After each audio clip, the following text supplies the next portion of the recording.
Copa আমেরিকায় Colombia আর্জেন্টিনার ফাইনালে দায়িত্ব পালন করবেন ৪ Brazilian referee. Match field referee হিসাবে থাকবেন রাফায়েল ক্লাউস। তার সঙ্গে সহকারী এবং ভিএআরে দায়িত্বে থাকবেন আরও ৩ জন ব্রাজিলিয়ান। চতুর্থ এবং পঞ্চম রেফারির দায়িত্ব পালন করবেন ২ জন প্যারাগুয়ান রেফারি। এক বিজ্ঞপ্তিতে এই খবর নিশ্চিত করেছে কনমেবল। কোপা আমেরিকা ফাইনাল লড়বে আর্জেন্টিনা কলম্বিয়া, কিন্তু উত্তেজনার শেষ নেই ব্রাজিলেও। আকাশী নীল সমর্থকরা বলবেন কলম্বিয়ার হলুদ জার্সি ভর করেছে সেলেসাওরা, কিন্তু বাস্তবতা বলছে কনমেবলও চায় না ব্রাজিলকে বাদ দিয়ে হোক কোপার ফাইনাল। কিন্তু সেটা কিভাবে সম্ভব? এই অসম্ভবকে দারুণভাবে সম্ভব করেছে দক্ষিণ আমেরিকান ফুটবল সংস্থা। কোপার ফাইনালে তারা ৬ রেফারির ৪ জনকেই বেছে নিয়েছেন ব্রাজিল থেকে। বাকি ২ জন প্যারাগুয়ান। মাঠের মূল রেফারির দায়িত্বে থাকবেন রাফায়েল ক্লাউস। তার সহকারী হিসেবে থাকবেন আরও ২ জন ব্রাজিলিয়ান, ব্রুনো পিরেস এবং রদ্রিগো কোরেয়া। এছাড়াও ভিডিও অ্যাসিস্টিং রেফারির দায়িত্ব তুলে দেওয়া হয়েছে এক ব্রাজিলিয়ানের হাতে, রোডস টস্কি। তার সহকারী হিসেবে থাকবেন দানিলো মানিস।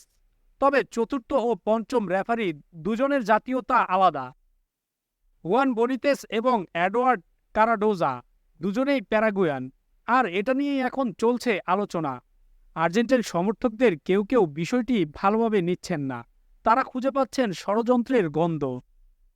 রেফারিং প্যানেল নিয়ে এমনিতেই কোনো আলোচনা না হলেও এবারের কোপা ফাইনালটা হতে যাচ্ছে বিশেষ, যার একটা কারণ এবারের পুরো আসর জুড়ে রেফারিদের নিম্নমানের কার্যকলাপ।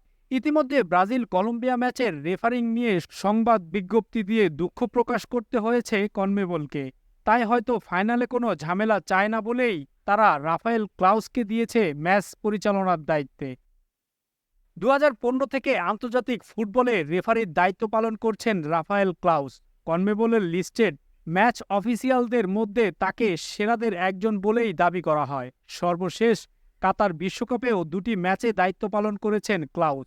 এছাড়া নিয়মিতভাবেই তিনি বিশ্বকাপ বাছাই, ফিফার বয়সভিত্তিক বিশ্বকাপ এবং দক্ষিণ আমেরিকান বড় সব রেফারিংয়ের অভিজ্ঞতা আছে তার। ফাইনালে খেলা আর্জেন্টিনা এবং কলম্বিয়াও বেশ কয়েকটি ম্যাচে রেফারি হিসেবে ছিলেন ক্লাউস। কলম্বিয়ার ৩ ম্যাচের দায়িত্ব পালন করেছেন এখন পর্যন্ত। সেই ম্যাচগুলোতে ১ জয়, হার আর ড্রতে সমতায় ট্রাই কালাররা। তবে ক্লাউসের অধীনে খেলা ম্যাচগুলোতে এখন পর্যন্ত ৯ বার হলুদ কার্ড দেখেছেন কলম্বিয়ার ফুটবলাররা। টানা ২৮ ম্যাচে অপরাজিত থাকা কলম্বিয়া শেষবার হেরেছিল ২০২২ সালে আর্জেন্টিনার বিপক্ষে। সেই ম্যাচেও রেফারি ছিলেন রাফায়েল ক্লাউস। আর্জেন্টিনার বিপক্ষে আরও ৩টি ম্যাচে ছিলেন ক্লাউস, যার মধ্যে সবচেয়ে আলোচিত ইকুয়েডরের বিপক্ষে ম্যাচটা। সেখানে ক্লাউসের বাজানো বাঁশিতেই পেনাল্টি পায় ইকুয়েডর। ম্যাচটা হয়েছিল ড্র। যদিও পেনাল্টির সেই সিদ্ধান্ত নিয়ে আর্জেন্টাইনরা খুশি নয় আজও।